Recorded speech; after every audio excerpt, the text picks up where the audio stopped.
TK here, TK and Drinks, and it's another Wednesday night. So you know what that means. We have another live inside the Mead Maker studio coming at you tonight.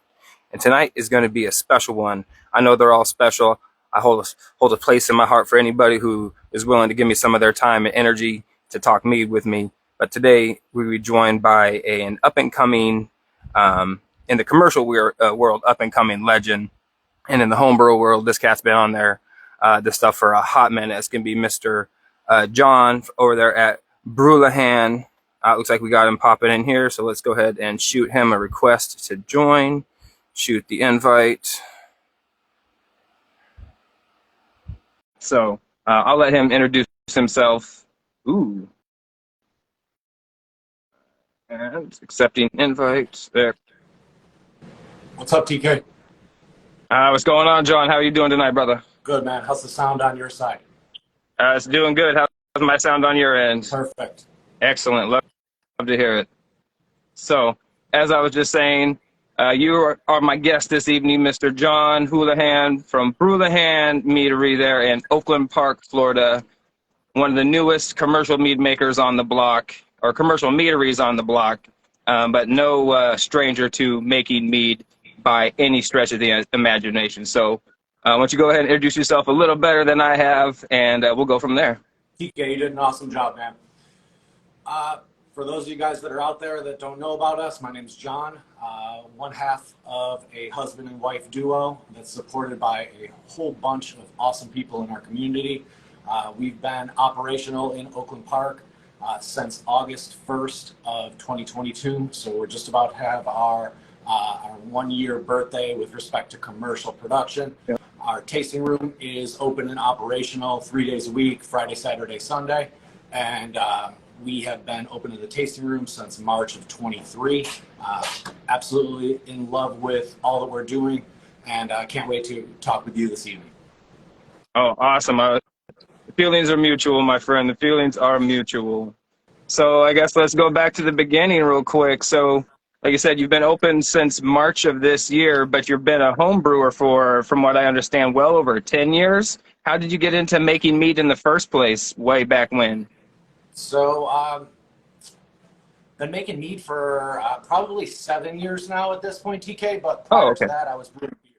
So, I guess my craft beverage journey kind of started early in college.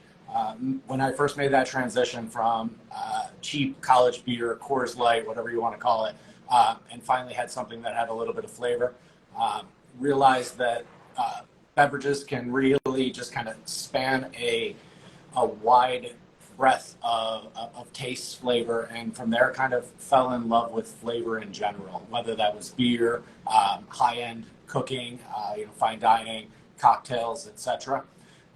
Started brewing beer a couple times over, had the fortune of placing in a couple local contests. We're really lucky down here in South Florida that a lot of the professional breweries started off as home brewers, and they're firm believers, just like we are, about giving back. So people gave us a pedestal at a younger age, and we were just having fun with it. It seemed like every homebrew event we went to, we were coming home with People's Choice. And nice. I know from watching your show in the past, a lot of your conversation asked people about whether or not they're the type of people that submit for judging. And one of the things that we always were really, really proud of was what the judges' feedback was really important to us. But what was even more important was that the community came out in mass and really supported what we were doing. So coming home with that People's Choice weekend after weekend really spoke to the power of the community. For those people that really don't know much about mead, mead making and Brewlihan is really my passion project. My wife is supportive of me, but my day job for the past 20 years or so, I've been in education. So I was a classroom teacher, elementary school, focusing mostly in science and science and math, and then had the opportunity, due to a fantastic mentor, to step outside the classroom, provide teachers coaching and support, and then I worked my way into a school-based leadership position where I was the vice principal of an elementary school. So this was all done on the side after my 9 to 5. Man, so you've had a busy past several years between working your, like you said, your regular 9 to 5, putting together your passion project, being a husband, you know, being an upstanding community member.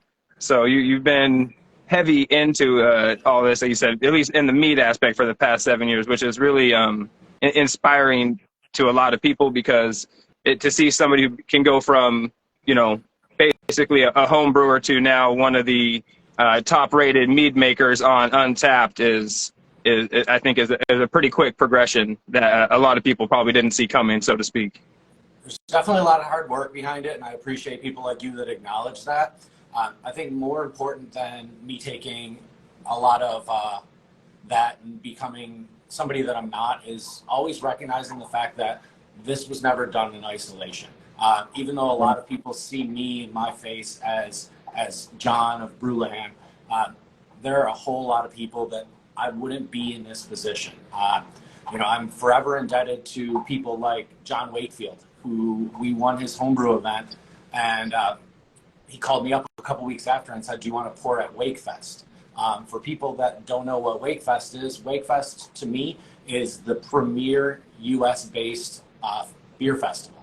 And to be somebody that could come there and bring not only a barrel-aged stout, but then could start to introduce the community to things like session meads, was a pedestal or a stage that I think that I would not have been able to attain without people like him supporting me. Furthermore, there are 252 members that are part of our private membership called The Lab. Each and every one of those people help in some capacity, whether it's providing me feedback, you know, stretching me to make sure that I'm pushing to make the best product possible.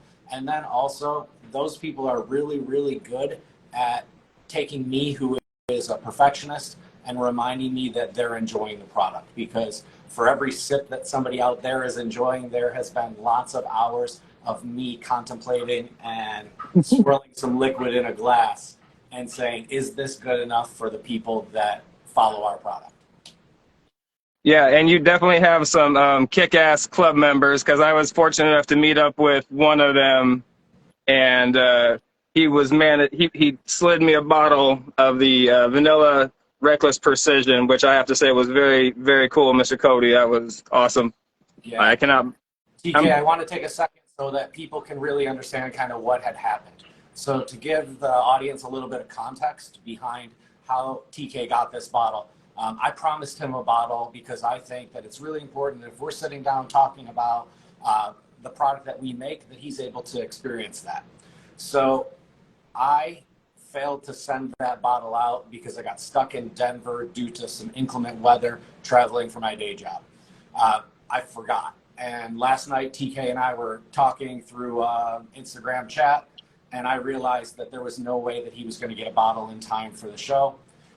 I put a message up in our private Facebook group asking if anybody was in the Bay Area. Bay Area to me is always going to be California. My members immediately, within 10 minutes, I had people that were from Tampa Bay trying to give you bottles. I had people from all over California, and one person hit up another person, and within 10 minutes, we found you a bottle, and it was within 25 minutes of your house. So, like, that's the type of camaraderie that exists within our group, and that's intentional, but I can't take any credit for that, because although I might lead the charge, those people are behind me, supporting me, and I'm like, Cody doing that means a tremendous amount, and I really hope you enjoy the liquid in front of you. Oh, yeah, Cody is awesome, and that's spoken like a true leader, man. You're there to do your job, but you're not, you know, everybody behind you is equally as important in their own way, shape, and form. Everybody has a place, a role to fulfill and a place to be, and without any one of those people, you know, the whole team could fail, so to speak. Absolutely. No, I love it.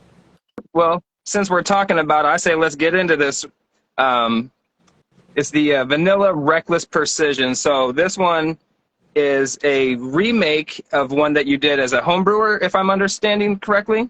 Correct. A lot of our initial offerings through commercial have all been scaled up recipes that we were piloting on a 15-gallon home system. Nice. So this is a red raspberry, golden raspberry. Is it a waterless as well? So pre-commercial batch was red raspberry, golden raspberry. Commercial batch, no golden raspberries were available at the time when we were first baptizing our tanks. This one is black ras, red ras with raspberry blossom honey. I wouldn't say it's fully waterless. We are using some water, but I'm hitting it with fruit from every angle. Gotcha. And then a ridiculous amount of vanilla as well, something like pounds of vanilla. If you ask anybody that's part of our membership, I am not light-handed with my vanilla usage. I think I've bought about a Honda Civic at this point in time. That's awesome. I got one going that I put almost a full pound into a 3-gallon. So I like to be heavy-handed with my vanilla. I'm trying to learn from guys like you and from like Jeremy Clausy and stuff. The more vanilla, the better. We have a couple members that say there's never a thing as too much vanilla. I did, in fact, cross that line at one point in time. It gets a little plasticky, in my opinion, but it fades after time. Fair enough. Yeah, right away. So I've had this out of room temperature, just below room temperature for a little while here. Raspberries, straight on the nose. So much sweet characteristic to it, but it's like perfectly balanced with the natural tartness of the raspberry. The honey expressions come through very well. Visually appealing. I love it. I think there might be a little piece of cork in there because I broke the cork when I was pulling it out, so that's definitely my fault. But beautiful legs on there, nice reflectivity. I mean, this thing is everything you would ever want to see from some sort of, heavy berry mellow melon. Thank you, TK. I like the way that you picked up on a lot of things that are very intentional. Like a lot of my colleagues and friends in the industry, one of the things that we all kind of look for is that balance. And as we started to open up the tasting room, it's been really difficult, or I guess I say it's been a welcome challenge to try to teach people that don't know about mead how to describe mead. And a lot of the time I find myself walking around doing this triangle, whereas the top corner of that triangle speaks to sweetness, the bottom corner speaks to tartness, and the other opposite corner speaks to tannin profile. So when we're talking about meads, all three of those should look like an equilateral triangle in the most ideal situation. Sure. So now I have a couple guys from the membership that help out, everything from helping me with clean and sanitized tanks to doing acid adjustments and running the bottling line when we're working. And now it's so awesome to hear these guys speak about things like, hey, John, that needs a little bit more tartaric acid because the sweetness level is just a touch too high, and I think that this would pull it back. So those are conversations that we're having on a daily basis about the approximately 45 batches that we have in progress commercially in the warehouse. Wow, that's impressive. And you have, I'm assuming, batches going with everything from your biggest, 4 or 5 barrel tanks or whatever, all the way down to your 15 gallons that you had at home. There's no reason to not use those for experimentation purposes. I wish I was in the tasting room or production area so I could show you. So we have 2 10-barrel tanks. Those 10-barrel tanks are designed to produce the base for our serum line. Our serum line is basically our in-house branding for our session meads. With those session meads, everything is going to come under 7% ABV. It allows us to go through the formula approval process with the government, but it allows us to sidestep the label approval, which sometimes, as you may or may not know, turns into a little bit of a convoluted mess. Oh, yeah. So we intentionally dropped just below 7. We still adhere to all guidelines, but those 2 10-barrel tanks create bases using a variety of different honeys. Our first 10-barrel batch of base was Wildflower. We've used Golden Blossom traditional honey, and then we've also just recently pulled out a 10-barrel batch of Orange Blossom. In front of those 2 10-barrel fermenters, we have 4 5-barrel fermenters that we start the majority of our dessert sweet offerings, which then get transferred to either oak, or we also have 4 500-liter variable volume tanks. And Okay. on the west side of our tasting room, we have on display, just like it's sat in my back room. My wife is a very understanding person, but there are 4 15.9-gallon Speedles that we've retrofitted with Blickman cooling coils so that we could use Inkbirds to have temp-controlled fermentation on the pilot batch system now. Man, that's quite a setup you guys have there. And to have 4 15 gallons in your house, like in your spare room or whatever. Yeah, your wife is definitely very understanding, because I don't know too many spouses out there. They're few and far between that would sacrifice that kind of space for a hobby project. That's not like out in the garage or in the man cave or something like that. Garage was the brewery / gym that doesn't get used all too much, but the back room was always for Mead. Oh, there you go. So one of the things you mentioned in the serum series for your sessions, that's a lot of alliteration there. So I noticed that they're named like S.001.1, and that's the sangria one. The 2.1 is the PB&J. So is that the naming is going to change, or you said you're going to leave it that way? Because I think it's kind of a unique naming scheme. And my name was my follow-up question to that would be: is it going to stay the same? Will the .1 whatever be the sangria every time? So that's the intention. If people aren't familiar with our brand, one of the things that coming up through home brewing, a lot of the time you don't take marketing and branding all too seriously. I was the type of guy who initially I was using one of those label making machines where you just type Bart Simpson style and putting it around the bottom of the bottle. And I had a buddy who was in marketing, and he said, your product's really, really good. Why don't you get with somebody to make you better labels? And for me, it was always a hobby, so I didn't really think too much about it. Yeah. Happy to be introduced to an awesome guy named Ruben. Ruben later became one of my best friends, and Ruben goes by the moniker Proper Black. Ruben does graphic work with some of the best breweries in the world. He also works with a lot of restaurants in Miami area. But Ruben has a vision that far exceeds mine. I fully understand that my talent is in making the liquid. And I knew right away if we were going to be successful, I needed to have somebody that had a vision in other areas. So Ruben stepped up to the plate, did a full rebrand just before we opened commercially, where we modified the previous logo. The previous logo was the dopamine molecule. But one of the things that Ruben and I were always on the same place with was our branding centers around my background as it relates to science and mathematics. All of our tanks, whether they're aging tanks or primary fermentation tanks, are named after scientists, mathematicians, computer programmers. So we take that through with the whole brand when it comes to naming of product line.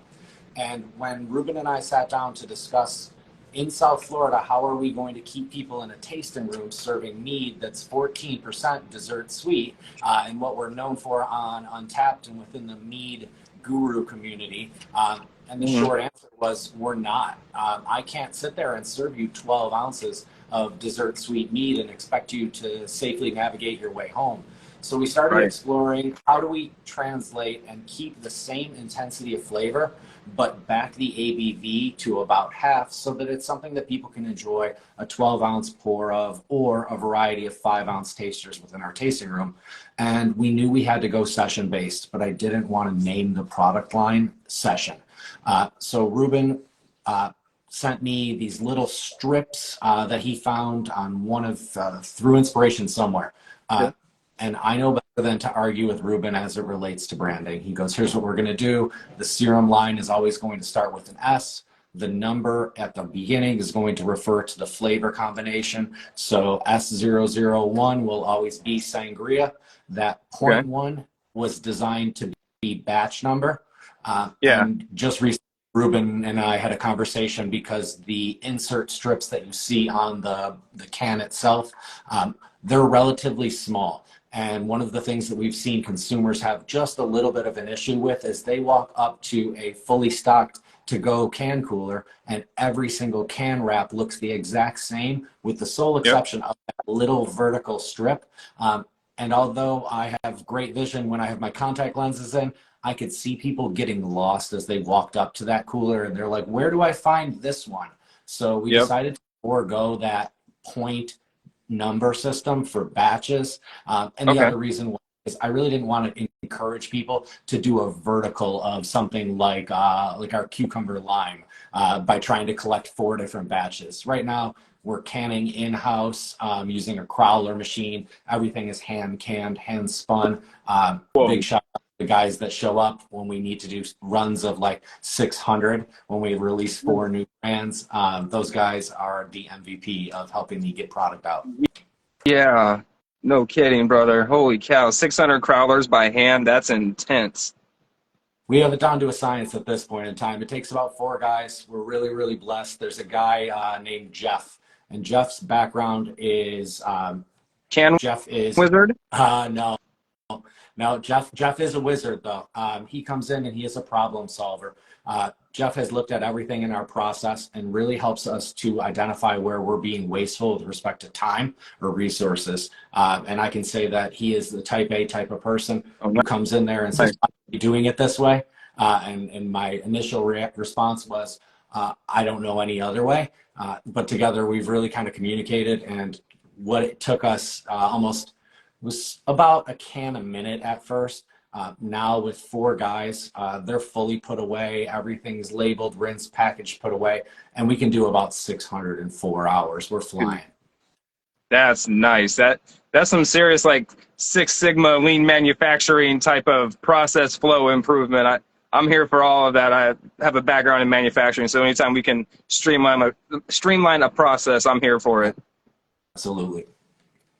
And you had mentioned earlier getting to pour at Wakefest. You've been to a couple other festivals or invitationals. Well, you went to Free the Whales one year, got to pour there. At Boneflower, they do an annual Mead invitational up there in Indiana, and you're soon to be pouring for the first time at Sugar Belt. They're doing their offshoot for the Beeline to Richmond up there with Funktastic and Blackheath, and Brewlihan's going to be there. A couple of Pie Road, I think, there's going to be a couple different cats. What's your level of excitement with getting to pour at like the official biggest mead festival that's been thrown together? We're always just super humbled and appreciative that we're invited to these sort of things. It wasn't long ago that I was on the other side of the table walking up and, really just enjoying myself as a consumer in these. So I never lose sight of that. It's really cool to be on the other side of the table at this point in time and hear people to give you positive feedback about something that you took a risk on. In real time. Yeah. It's one of those things that when our friends invite us to these places, and I say friends because these are people that when you have a problem, you go to. You mentioned Matt from Pie Road. You mentioned Matt from Funktastic. I guess there's Matt's and Mead. But these are people that when I'm struggling with something, we pick up the phone. Even though we're competitors, we're not. We're there to support one another.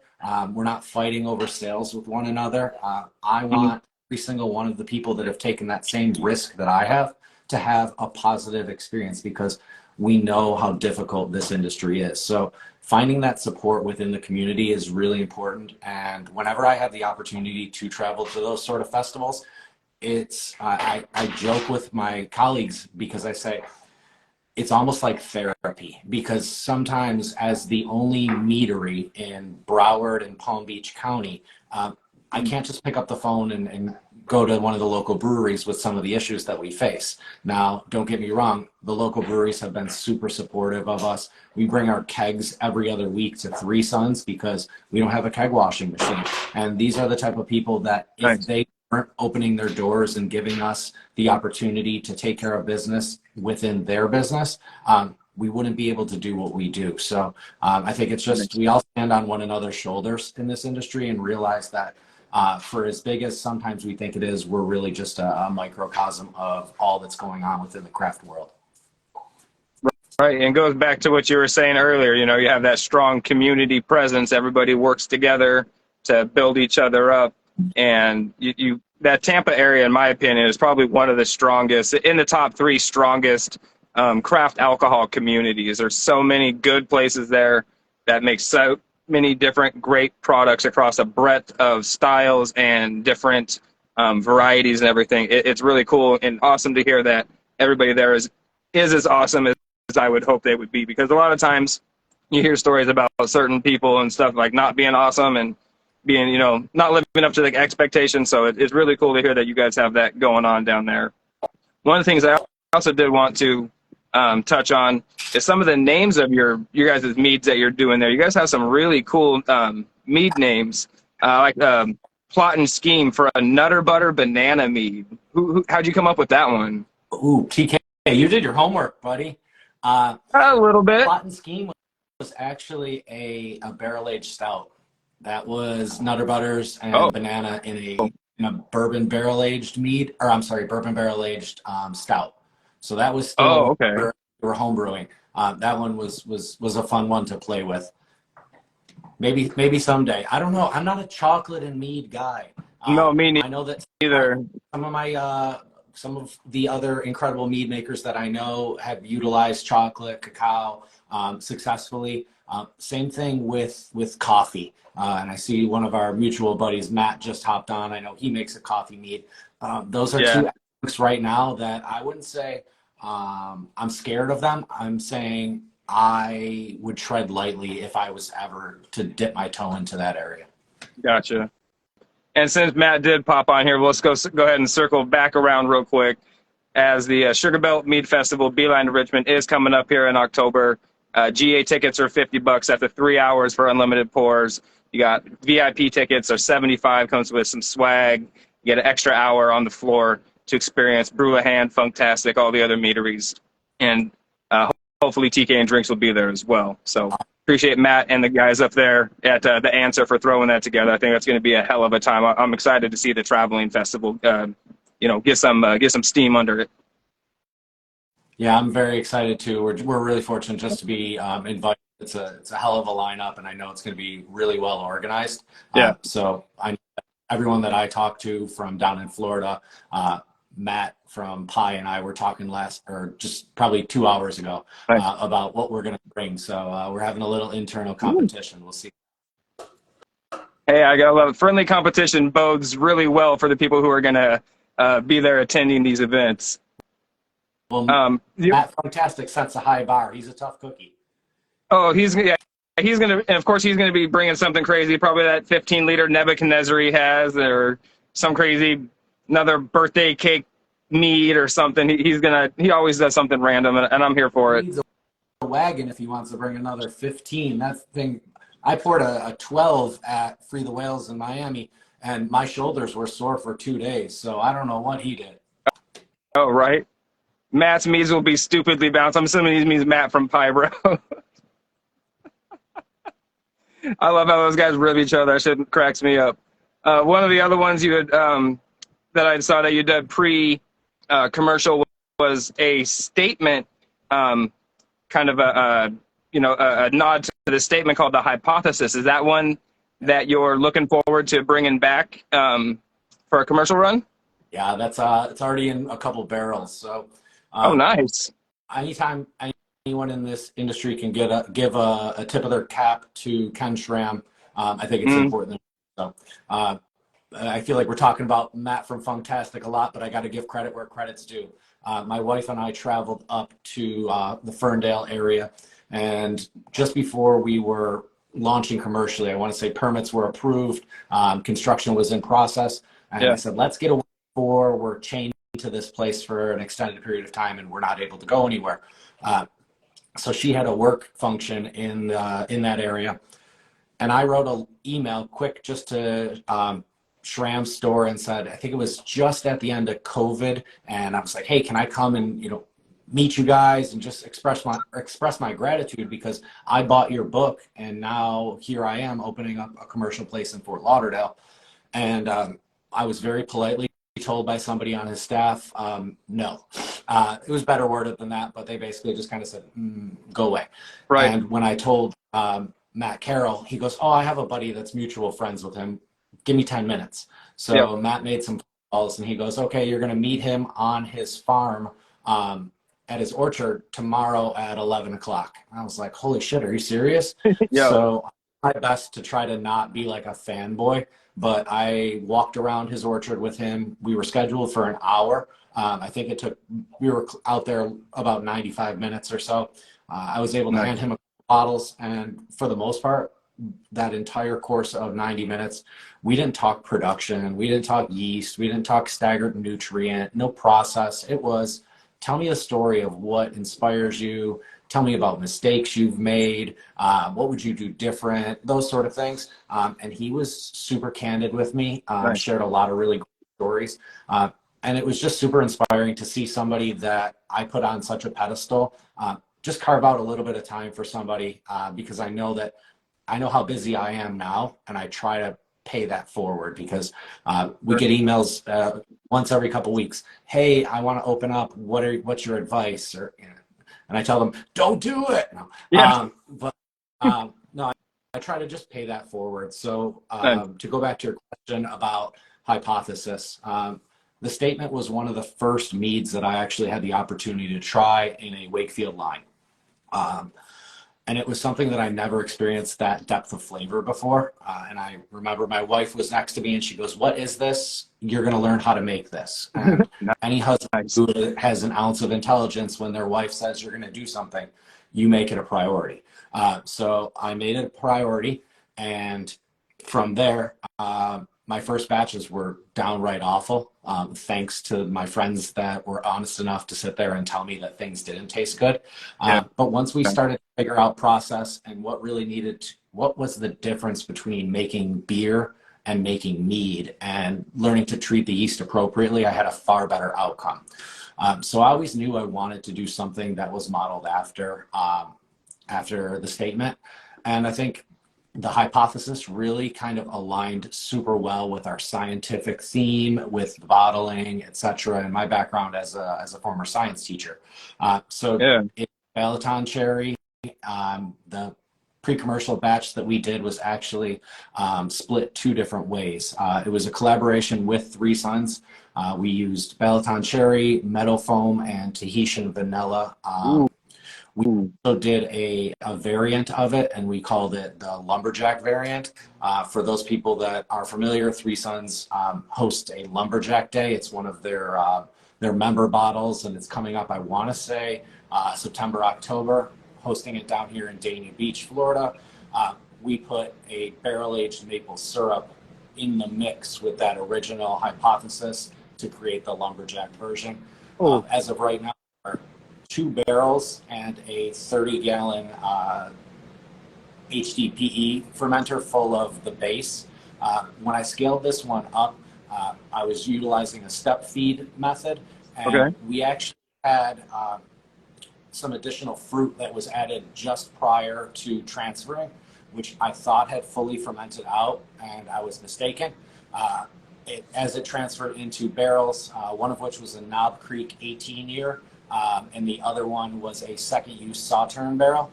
We had re-fermentation in both of those. And by last testing, thanks to one of our local breweries, we're up to 22% ABV on both of those batches. So there's going to have to be some definite back sweetening to kind of bring those down to a non-rocket fuel level. But we're really excited about the way that they're tasting. And the team just a couple weeks ago was pulling nails and talking about ways that we can treat each batch, so that we can come up with a couple special variants for festivals like Sugar Belt. Man, sounds like that's got some serious experimentation going on. And, after talking with Mr. Ken Schramm about, what, failures have wrought and what you've learned, what's a lesson you've learned from one of your bigger failures in the mead world that you'd like to pass on to some home brewers who might be up and coming? Oh man, TK, this is an easy one. Cheap, easy one. Yeah, cheap is expensive. Anytime during this process, I have attempted to save money. I shot myself in the foot. Build out, when you get a general contractor, if you are the type of person I am, I got into this because I know how to make liquid. Just because you make a great liquid doesn't mean that you're going to be a good business owner. It doesn't mean that you know commercial production. It doesn't mean that you know beverage law. So surrounding yourself with people that know those sort of things isn't cheap. And sometimes people that give you advice for free, it's not worth that much. So Free I took the advice of advice is worth just that. exactly. So my advice to people is don't cheap out on things that are necessary because you're going to pay for it twice. And if they want a real life example of that, they can go back in the Brewlihan reels and they can watch when I did my plumbing at my facility for a second time because we cheaped out and we didn't do it right. That had to hurt physically and monetarily. I can finally talk about it now. It was a rough time because when anybody gets into this, I know a lot of people take a lot of different routes to get there, but it's not a cheap one to open your doors, regardless of whatever level you want to enter the playing field at. When we opened, a lot of people wanted us to create a club, a membership, and a lot of our colleagues that are within this industry utilize the membership as a springboard to help them get those first couple of months of rent taken care of, to help them get the first batches in the tanks. But one of the things that I was acutely aware of as a member of a lot of these clubs, I see it from both sides. I was that enthusiast who was really upset when somebody I was excited about getting their product didn't launch for 24 months. And that sort of setback, as much as it crushes the person who's actually trying to open the business, the same compassion and support that you have from the community, it wavers over the course of 24 months. You've taken their money, they want something in return. And I knew that as a perfectionist myself, I would already be up late at night beating myself up. The last thing I needed was 200 plus people mad at me because I took their money. So every time people approached us, I said, we're not going to start a membership until we have a production license in hand. One of our, Aaron from Bone Flour ran it the same way. And I thought that was something that I really could appreciate from the consumer side of things. So again, bless my wife for being supportive. We each came in with, a certain amount of money, and then we took the remainder off when we were able to refinance our home. So we took on all of the debt ourselves. So it was painful for that 18 months of build out, permitting, licensing, rezoning. But I knew when we opened, people were appreciative because we were basically ready to start providing them commercial product after we had that production license. So when we first opened, August 5th was the day we had our production license approved, I want to say. And we had $17 in the commercial bank account. We flipped the switch, turned on the membership, and within that day, we had well over. We were planning on capping it at 200. And when I was looking at the number of people who joined the random entry, I was like, we're going to break a lot of hearts. Can we scale this up 50 additional people? And we started running our numbers and said we should be able to handle that. It might mean some reduced limits at first, but I think that it'll allow us to cast a more broad net. So we moved forward with 252 in the lab. We ran it from August 1st of 2022, and we are set to give them their final bottle. So the bottle you're drinking right now, Vanilla Reckless Precision, we have our final member bottle is aged in a Willet Bourbon 8-year. And it is the same exact base as the one you're drinking right now. So it's been in that barrel for just about 11 months, I want to say. I could be off by God. But we're really excited about that one. We'll close out year one of the membership. And actually right now, this July 1st through the 9th, if any of our members are out there listening to this, you guys have like 5 days left to secure your spot in the sophomore year. We're really excited. We want to have all those people back. We are firm believers that the caliber of people that we have in the first year are just some of the best people in the industry. But on that same note, on the 9th, if they don't renew, we are going to go to our wait list. So I see some people writing some really positive comments in the chat. If you're not on our wait list, in order to get on it, just send an email to info at brewlihan.com, and we'll add you in numerical order. On July 10th, we're going to determine how many vacant spots we have, and we'll start to contact members that are on the wait list in numerical order. Regardless of your number, we are going to make sure that we personally send a message, because even if we can't get you in this year, we still want to make sure that we can get you in moving forward. So that's been our membership. We tend to release about one bottle a month. This first year, we relied very heavily on proxies. Our local community stepped up huge. I was running the numbers as a first-time business owner between Vino Shipper and Osner and Square and all of the commerce platforms that are out there. And I was really transparent with our members, and I think that's one of the reasons why we've been really successful, TK, is anytime I face adversity, I put it out to them. And I had members that were sending me suggestions, recommendations, people to talk to. Awesome. First year, we realized that the percentage that Vino Shipper was going to take from our sales was something that I just didn't feel comfortable with in my first year. So I asked local community to step up and help out and act as trustees and proxies for the members. And as a token of my appreciation, any member that was proxying for I think it was over 10 other out-of-towners, was put into a random raffle, and we raffled away 2 memberships for this upcoming year. So Sean and Nicole, the tag team duo of awesome people who proxy for almost 30 out-of-state people. Nicole won a free membership for this year.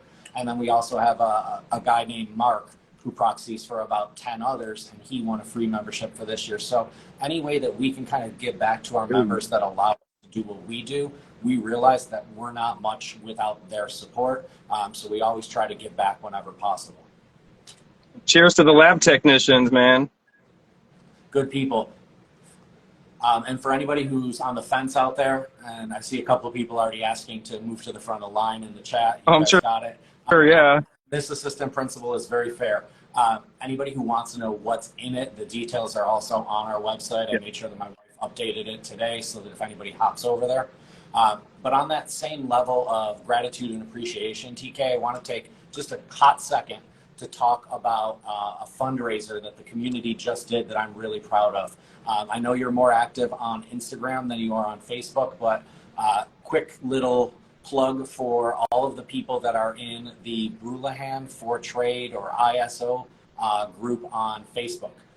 We had an unfortunate situation that occurred with one of our private batches, and what ended up happening as a result is proof positive that out of bad situations, good people make great things happen.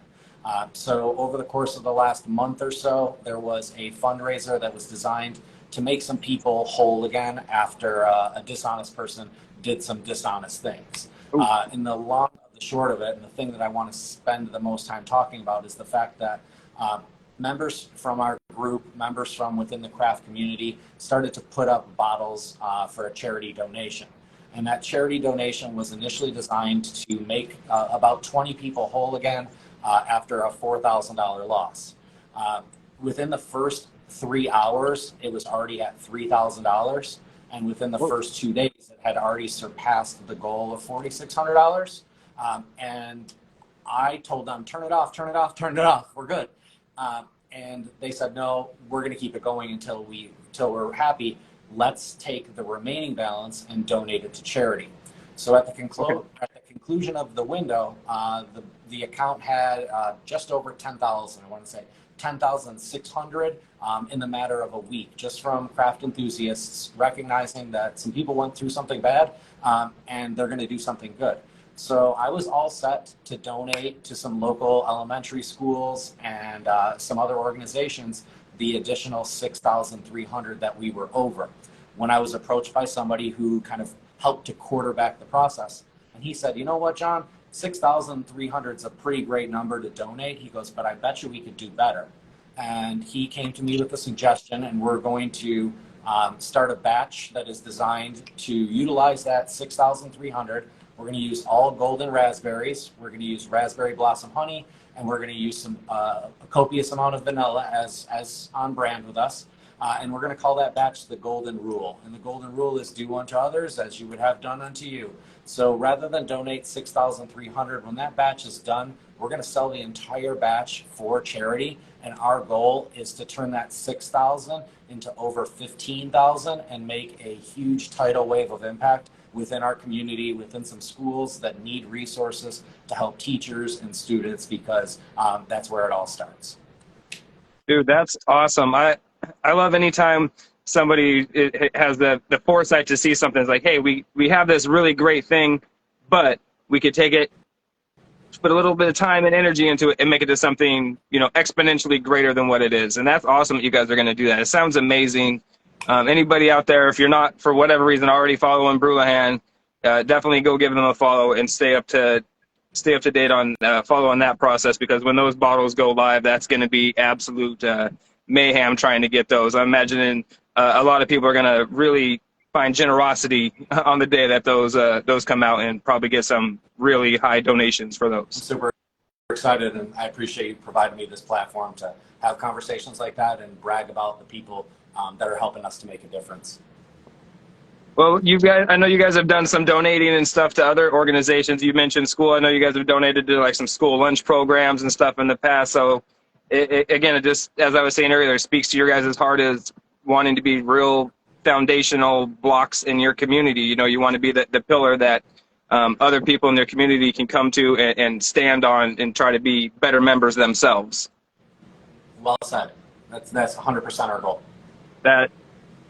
And I'm here for it and to support it. Like I said, I feel like I'm the one who's being done the honor of getting to speak to you, because that you should be, you know, everybody out there should be inspired to do something that equally is great for their community. It doesn't have to be, you know, donating all this money, donating time, donating energy, just being a part of the people around you, getting to know those who, you know, who you share a life with. You might not see them and speak to them on a day-to-day basis, but you're all in it together. You're all in that local area. You're all going through it. So be nice to one each other and help each other out. And you never know who's going to have your back when you're up against the wall. Well said. So as we are rounding up this 1 hour here that you've so graciously provided me, I don't want to spend too much of your evening. I do have some rapid fire questions that I'd like to spit at you, get some goofy answers, maybe get a little peek inside the brain of Mr. Brewlihan over here. Let's do it. Right on.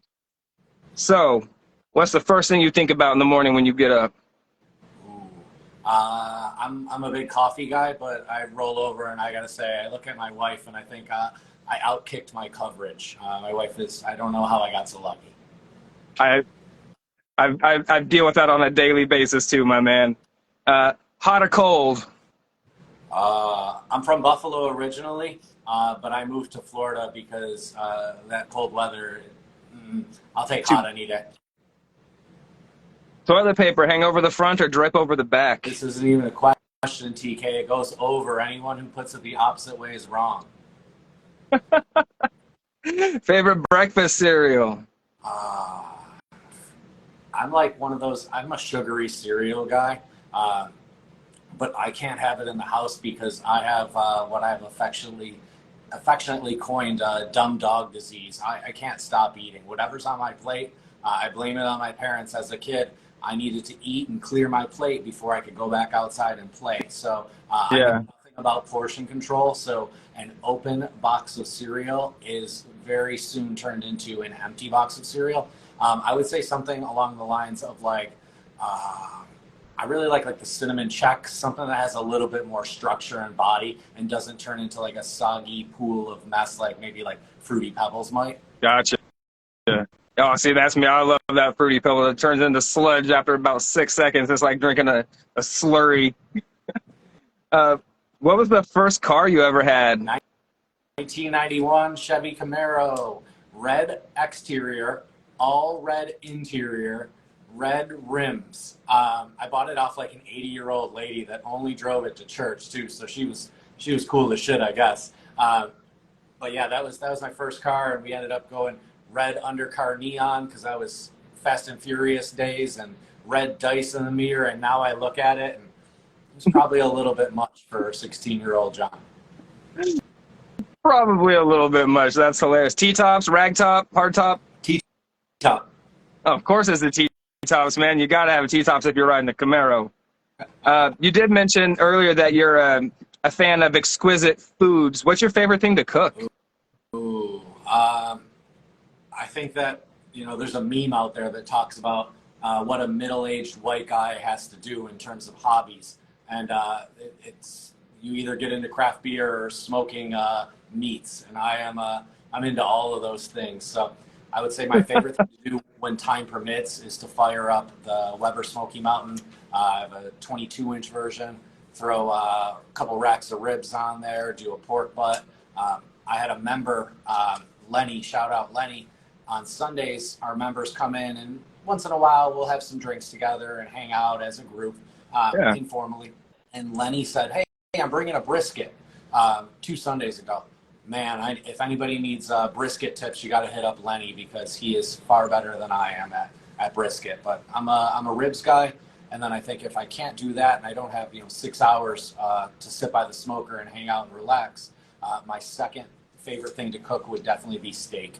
I treated myself last night to a 51-day dry-aged ribeye, New York strip. Fantastic. So you're more into the smoke stuff, not so much into like the barbecue. You're more just give me that smoked meat. I don't need any of that sauce. Let the heat do the work. You got it. Hey, I'm here for all of that. In that same vein, though, burgers, pizza, or tacos? That's a tough one. I heard you talking with Illumination, and they were split on those. So as a Buffalo guy, we love our pizza. But now that I'm in South Florida, the street tacos are it. I could eat tacos every day, so I'm team taco. Yeah, see, and having lived in Arizona for the past 20 years, I am definitely team street taco as well. I was traveling through the South all through the winter, and I could not find a decent taco spot to save my life. I didn't make it all the way down to Tampa, which it sounds like I probably should have if I was looking for decent tacos. But yeah, man, tacos are the business. But I see my buddy's Three Sons Brewing Company just hopped on Monday nights. They started doing Detroit style pizza. Ooh. It looks absolutely incredible. So plug for them, and always appreciative for the support they provide for us. Yeah, I'm always happy to find the Three Sons out in the wild. They make some great beers out there. Anybody who hasn't had their stuff, go give them a follow as well and look for their stuff in the wild because they make some phenomenal beers. Superpower. What would your superpower be if you have one? I would want to teleport. Traffic down here is rough, and I feel like a lot of time is lost going from one place to another. So if I could teleport around, that'd be a quicker mode of transportation. Yeah. A lot of people say fly. I'm like, even flying still, that's going to incorporate time. I got to look for things and start navigating everything. No, that teleport, man. I'm here. Boom, I'm there. I got all my stuff with me. Easy peasy, lemon squeezy. What's the worst job you ever had growing up? This is an easy one again. I like these questions, though. Good job. Worst job. My dad, growing up, was obsessed with the lawn, and it passed down. Our neighbors used to always joke that our front yard looked like a putting green because my dad took a lot of time on it. So I think he was trying to instill that in me. And one summer, I think it was between my graduation of high school and heading off to my first degree in college, I got a job at a local country club. And I think that, because I was the young kid, I remember driving in, it was like 4:25 every morning. I needed to get up and get there and be ready to go by 4:40. Ooh, that's brutal. I remember driving into work and just being like, this is not for me. I'm trying to go out and celebrate and go to high school graduation parties, and I have to get up at 4:30. And man, I did nothing that summer except hold a damn weed whacker all summer long. So like, they didn't even put me on any other machines. These guys are getting to ride tractors around and cut greens. Every day, just grab the weed whacker. So I'm like Bruce Lee with that thing now, though, boy. You see me, I have the crispy edges on my home lawn, but that was terrible. Oh, it's one of those things. It's like you can't truly hate something till you understand it on this level, and I truly hate weed whacking. I love it. you're going out for the evening, are we shooting pool? Are we playing darts? Oh man, both of those things I would carve out time for. I grew up on a 9 foot slate table. My grandfather Okay. passed it down. It was in the basement in New York, and I love to shoot pool. But then when I first hit my first bartending job at a jazz and martini bar in Niagara Falls, we had a dartboard, and man, when you're good at darts, you're good, and then when you have that next sip, it is a slow crash or a quick crash and burn for me. I would prefer pool. Yeah, my buddy, one of my best friends growing up, his parents had a 9 foot table in their basement, everything like that. And it was every time I went over there, he's just running the table on me. I felt like someday I'll get better, and I just never got better. Oh man, if you could pick any action star or any movie star to replace in a major motion picture, what would it be? Man, this is a really hard one for me because I don't watch a lot of movies. Okay.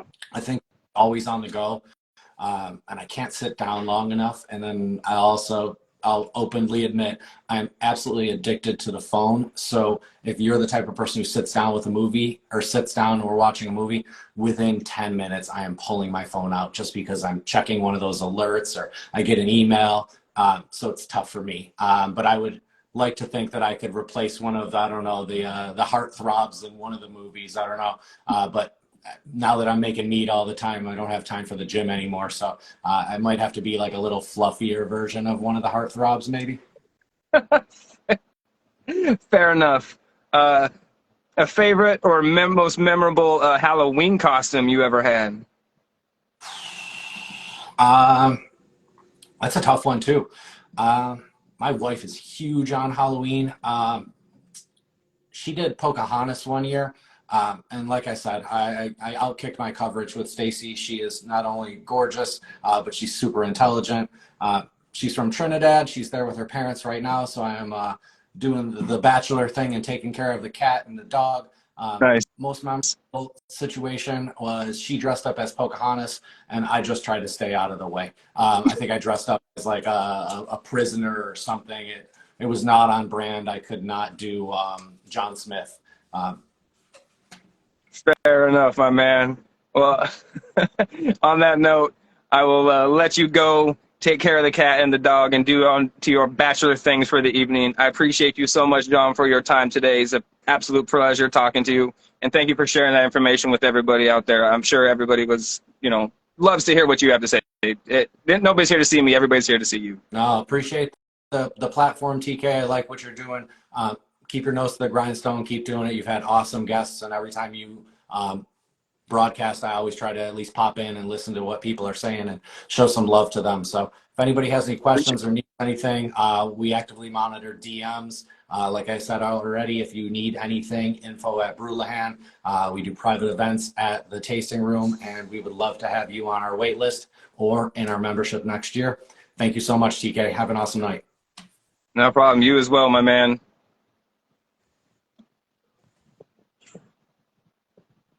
And for those of you who are looking to meet Mr. Brewlihan in person, again, Funktastic Meadery is hosting Sugar Belt Beeline to Richmond this October. Tickets are still on sale, VIP and standard tickets. So I'll be hitting another one of these live on Friday with Great British Mead Company. It should be my first live with somebody from overseas. So hope to see you guys this Friday. We'll be a little bit earlier in the afternoon given the time difference, but it is what it is, and I'll be uploading these to view at a later date as well. Thank you all so much for being here tonight.